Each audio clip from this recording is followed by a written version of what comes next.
Lil Yachty kind of has always been an interesting individual, right? Now, keep this in mind here. I don't like a single song that he has ever been on. Okay, I'm going to be completely honest here.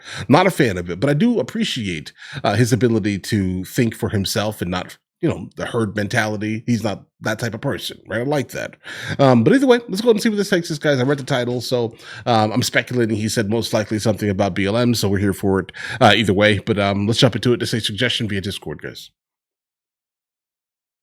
Have a look now at Benny Johnson interviewing folk about Black Lives Matter. This is shortly after BLM Plaza in DC was torn down. Okay. What has Black Lives Matter done for you?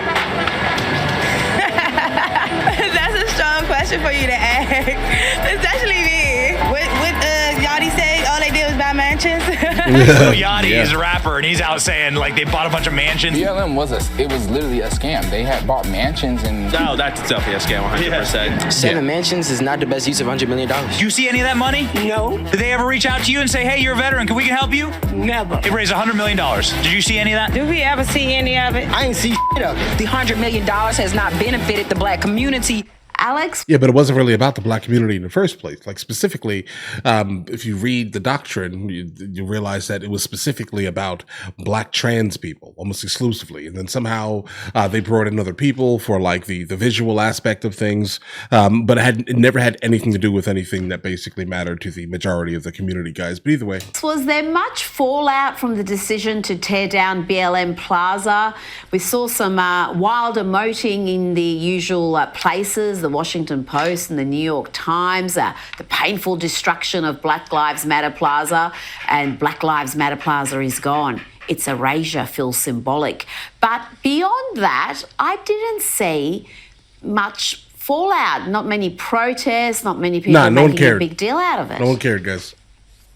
Well, you saw everybody that Benny spoke to, Lil Yachty basically just exposed it. He kind of put the final nail in the BLM coffin that this was a money laundering or Ponzi scheme for Patrisse Cullors and her family that were able to buy mansions with this money. And seriously, if the African-American community actually benefited from all the donations from BLM, people would love that. But that's not what happened. The black community were used as a prop in order to raise money.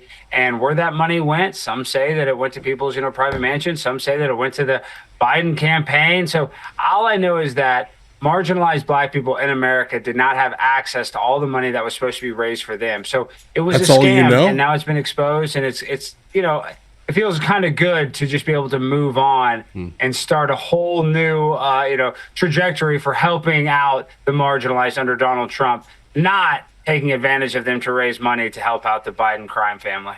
Yeah, guys, the crazy part about that statement is that if you follow a good amount of organizations, you start to realize that Black Americans are pretty much used pretty much consistently on a good amount of these programs to kind of get some type of funding. It's the oddest thing in the world, but it has been definitely happening since the civil rights movement. That has been co-opted. Birthright citizenship has also been co-opted. We can just continue going down the list of all these programs that utilized basically Black imagery, let's say, to push some type of narrative, and then all actuality, it has nothing to do at all with Black people. Now, at the very top of our chat, you mentioned astronauts being rescued. I've been shocked by how little coverage this has received. You would think this would be a momentous occasion. These two astronauts stranded in space, and Elon Musk has successfully brought them home safe and sound. And it seems to be now more reporting on whether they were grateful to be rescued or not, or whether they were doing important work whilst they were stranded. I'm shocked that this isn't something that's bringing the country together.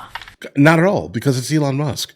Like the left now officially, hates their poster boy, basically. Well, Rita, it should, but you know why that they were left in space is because Joe Biden didn't want to give Elon Musk a win. He didn't want to make Elon Musk look like a hero, considering Elon Musk and Donald Trump had become good friends. So they were left in space for political reasons. I mean, Joe Biden literally, instead of deporting illegal immigrants, he deported 2 astronauts and made them live on the International Space Station for 8 months. What? You know, he's doing it wrong. The Americans are supposed to stay in America, President Biden. I don't know, bro. I like traveling.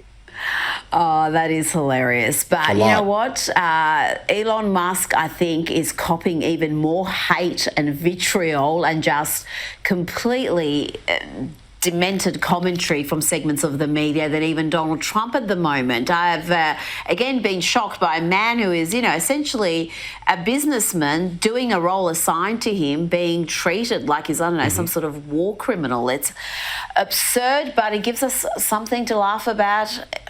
Okay, guys. Okay. The left just does not like him anymore. They loved him when they thought, he was in California, right? He made EV vehicles, super popular. They all went out and bought them, and then they decided that they didn't like the person.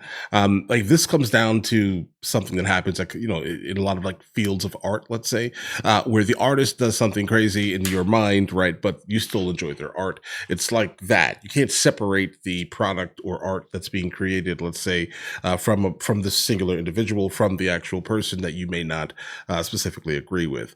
They are, a little emotional in this instance here, but again, guys, you still bought the vehicle.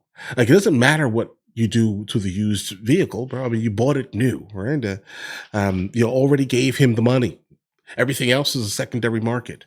Okay. But either way, I guess that's a thing, right? Either way, guys, listen, I do actually like the fact that there are more people kind of stepping out of the shadows, let's say, of absolute being a victim here, guys.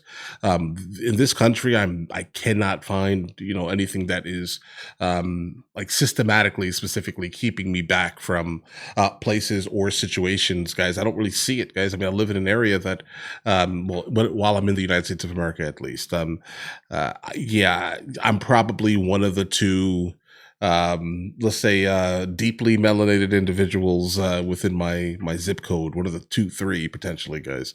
I hear it. I don't see it. I go to the stores. I go to restaurants. I experience life, and I, for some reason, don't see what the complaints are like that. But again, that may be circumstantial. I understand that not everyone, lives exactly how I live. So maybe that could be something there, right?